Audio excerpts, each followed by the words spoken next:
LDFിന്റെ നേതൃത്വത്തിൽ ബഹുജന സദസ്സ് സംഘടിപ്പിച്ചു. സംസ്ഥാന സർക്കാരിനെതിരെ കേന്ദ്രത്തിന്റെ അവഗണനയിൽ പ്രതിഷേധിച്ച് ഡൽഹിയിൽ മുഖ്യമന്ത്രിയും മന്ത്രിമാരും LDF MPയും നടത്തുന്ന പ്രതിഷേധ സമരത്തിന് ഐക്യദാർഢ്യം പ്രഖ്യാപിച്ച് പഴയന്നൂർ LDFിന്റെ നേതൃത്വത്തിൽ നടത്തിയ ബഹുജന സദസ്സിന്റെ ഉദ്ഘാടനം മുൻ MLAയും പട്ടികജാതി വികസന കോർപ്പറേഷൻ ചെയർമാനുമായ UR പ്രദീപ് നിർവഹിച്ചു. ഏരിയ കമ്മിറ്റി അംഗങ്ങളായ KM Azeez, KC George, N Vasudevan, NB Parameswaran, local committee secretary Shobhana Rajan, KP Sreejayan, CPI മണ്ഡലം സെക്രട്ടറി K സുകുമാരൻ എന്നിവർ സംസാരിച്ചു. നിരവധി പ്രവർത്തകരും ചടങ്ങിൽ പങ്കെടുത്തു. വിവിധ പ്രദേശങ്ങളിൽ നിന്നും പ്രതിഷേധ മാർച്ചും സംഘടിപ്പിച്ചു. നിങ്ങൾക്ക് ഞങ്ങൾ തരുന്ന വിഹിതം തരില്ല എന്നാണ്. അവരുടെ വിഹിതം കിട്ടിയില്ലെങ്കിലും നരേന്ദ്രമോദി ഫോട്ടോ വെച്ചുകൊണ്ടൊരു വിടുപണി കേരളത്തിൽ നടക്കില്ല. ഇവിടെ ഭരിക്കുന്ന LDF ആണ്. നരേന്ദ്രമോദി പറയുന്നത് മുഴുവൻ കേൾക്കാൻ ഇവിടെ കോൺഗ്രസ് അല്ല, ഇടതുപക്ഷ ജനാധിപത്യ മുന്നണിക്ക് ദരിദ്രരായ നേതാക്കന്മാരുണ്ട്. അവകാശങ്ങൾ തന്നില്ലെങ്കിൽ ചോദിച്ച് വാങ്ങുക തന്നെ ചെയ്യും. അത് എത്ര വലിയ ഫോർമുകൾ തുറന്നാലും ഇന്ത്യ രാജ്യത്ത് അത് ഇടതുപക്ഷ ജനാധിപത്യ മുന്നണി നടപ്പാക്കും. ഇന്ത്യ ഗവൺമെന്റ് കേരള ഗവൺമെന്റിന് കൊടുക്കാനുള്ള പണം കിട്ടാതെ സുപ്രീം കോടതി കേസ് കൊടുത്തിരിക്കുകയാണ്. ഇപ്പോൾ സുപ്രീം കോടതി കേസ് കൊടുത്താലേ ജോർജേട്ടൻ ഉൾപ്പെടെയുള്ള പ്രിയപ്പെട്ട നേതാക്കന്മാർ, പ്രിയപ്പെട്ട സഖാക്കളെ, സുഹൃത്തുക്കളെ,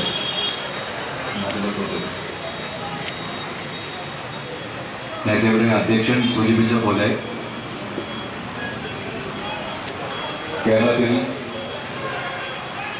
എല്ലാ പഞ്ചായത്ത് കേന്ദ്രങ്ങളിലും ഇതുപോലെ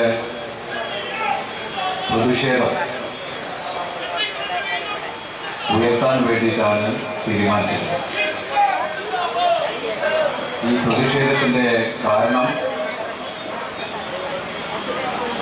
കേരളം ഒരുപാട് നാളുകളായി ശ്വാസം മുട്ടിക്കൊണ്ടിരിക്കുകയാണ്. കേരളത്തെ ഒരുപാട് നാളുകളായി ശ്വാസം മുട്ടിച്ചുകൊണ്ടിരിക്കുകയാണ്. അതിൻ്റെ കാരണം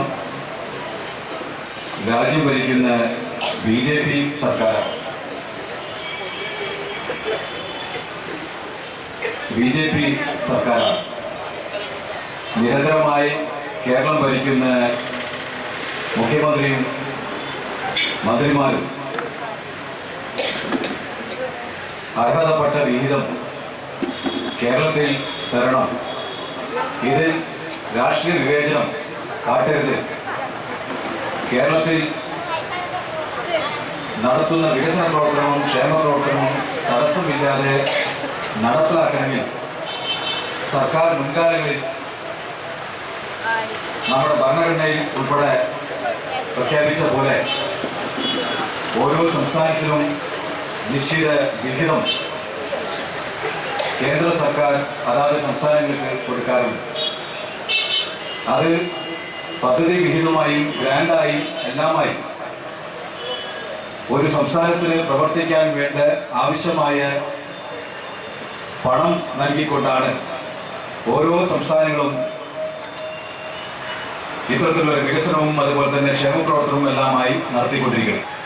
രാഷ്ട്രീയമായി വിവേചനം കാണിച്ചുകൊണ്ട് ഇത് കേരളം മാത്രമല്ല, ഇന്ത്യ രാജ്യത്ത് BJP ഒഴിച്ച് മറ്റ് ഏത് സംസ്ഥാനങ്ങളിലും കോൺഗ്രസ് ആവട്ടെ, ഇടതുപക്ഷമാവട്ടെ, മറ്റ് ഏത് ഭരണമാവട്ടെ, BJPയുടെ ചുൽപ്പടിക്ക് നിൽക്കാത്ത ഭരണമാണെങ്കിൽ അവിടെ ആവശ്യമായ പണം കൊടുക്കാതെ മാത്രമല്ല അടിച്ചേൽപ്പിക്കുന്ന പ്രവണതയും